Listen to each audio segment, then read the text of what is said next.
Hey, what's up everybody? This is Jason here with the Clone GT. Finally got the time to go play on the field. Finally got the time to really put this gun through some tests for you guys to actually do a review.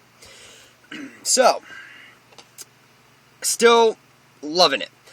I know you guys are going to ask me, how did it go getting it back from the manufacturer? It took me a while. I wasn't too happy with how long I had to wait, but I got it back fixed. That's the important thing. A lot of people were telling me, oh, you're solenoid. Oh, you're bored. No. Just to let you guys know what the problem was the subplate A and the subplate B were not meshing correctly. I had a very thin gap, so it was leaking, guys. Because, I mean, it could shoot, no problem. It's just the air was leaking. It was very freaking annoying. So, the marker is fixed. It is shooting great. So that's out of the ballpark. Just want to tell you guys that first. Okay, so, couple things. I had the spring out of the trigger, and I was liking it. But it was kind of, not so much itchy, but I wanted to try something. So I went ahead and put the spring back in, and I actually was able to shoot a lot faster. So, for some reason, I'm going to leave my spring in. And with mostly all my guns I've had, when I've had anything like my Bob Long 2K5 Intimidator, I took the spring out, shot great. This one, you can leave the spring in, just reverse the tension a little bit, and it's going to shoot so smooth, you guys have no problem with it. One question I have looked into was the updated triggers. Every single person that I've talked to that have a upgraded trigger on their clone, they didn't like it, and they went ahead and they just put the stock trigger back on. Just letting you guys know, save you guys maybe $30 there, but it's your choice. It's just my opinion. That's what these videos are for. As far as the feed neck, I love the feed neck. Let me explain why, guys. I didn't have to shave down my rotor. On my older guns, I had to actually get a piece of sandpaper and file down a little bit of layer of one of my old rotors. Sorry about that. With this one, I didn't have to do that. I was able to switch between a rotor and a VMAX. Yes, I use a VMAX without any problems. Especially you just pop it down, turn it, put it back. You don't need to get an Allen. You don't need to get any tools, and it's a really nice feature. Love this. Gotta admit, this is kind of stupid, but I really like that part. Now, I did chop some paint, but I was using really crappy paint, so for the clone's, sake, it was not the clone.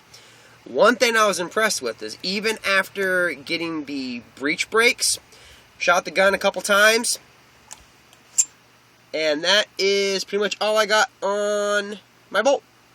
So that, to me, was awesome. Because I've had some guns back in the day where I got a ball breach and I had to sit there all day trying to clean it. This cleaned itself. It was actually kind of cool. Don't ask me how. It just was awesome. As far as the board, I know I got a question. Well, should I get a Virtue board? Really, guys, this board for the gun, it works great. It programs just like a Virtue.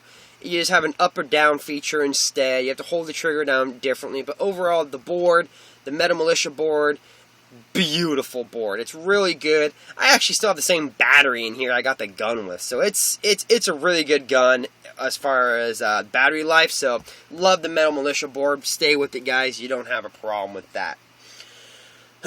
I was really impressed with the chrono. Let me explain, guys.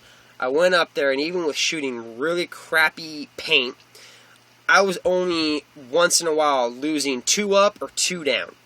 Overall, I was getting 275s really consistently across the board.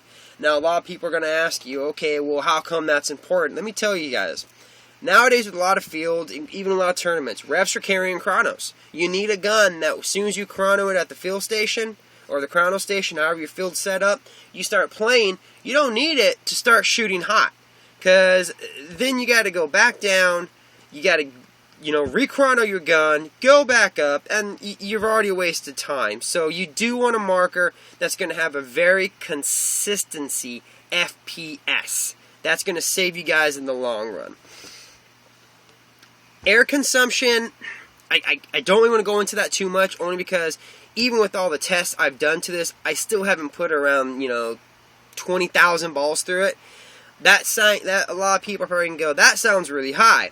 It's not. You want to put a good amount of paint through your marker so everything has time to break in. Once your gun's broken in, sorry about that, it's going to shoot awesome. A good example is my axe. Now that I've had my axe for a long time now, I can get a whole 2,000 balls out of that thing before I have to fill it.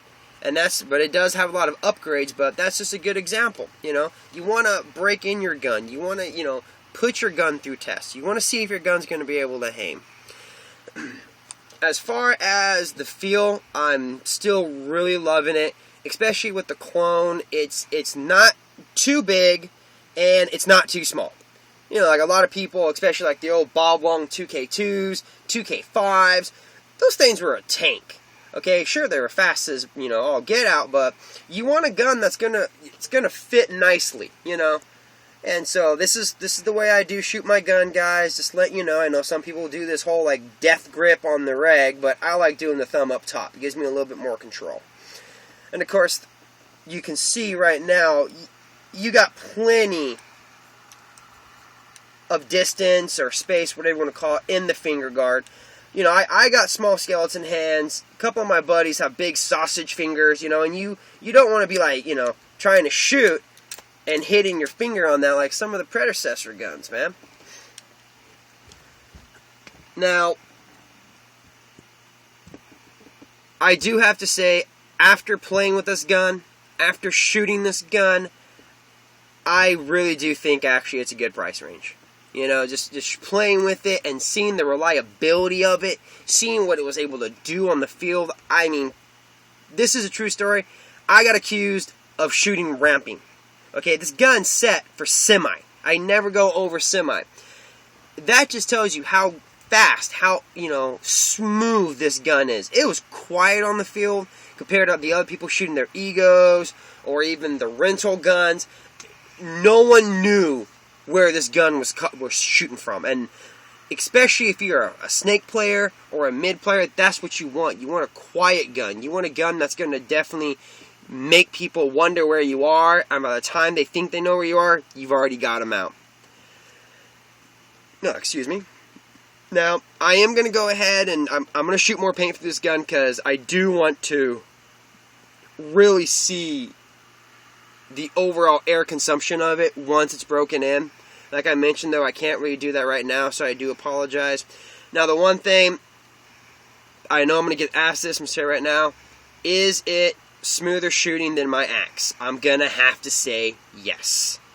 As far as which gun is quiet, the axe is unbelievably quiet. It takes the cake on this gun. So, I have to say, MacDev did a damn good job on this clone. It's lightweight, it's fast, it's accurate, it's quiet. I gotta say, thumbs up, MacDev. You did a damn good job on this. So if you guys have the ability, I would recommend this gun. They have them in plenty of colors, and I'm pretty sure by now none of you are going to have the issue that I have, my subplate A and my subplate B. So other than that, thanks for watching. This is Jason with the MacDev clone.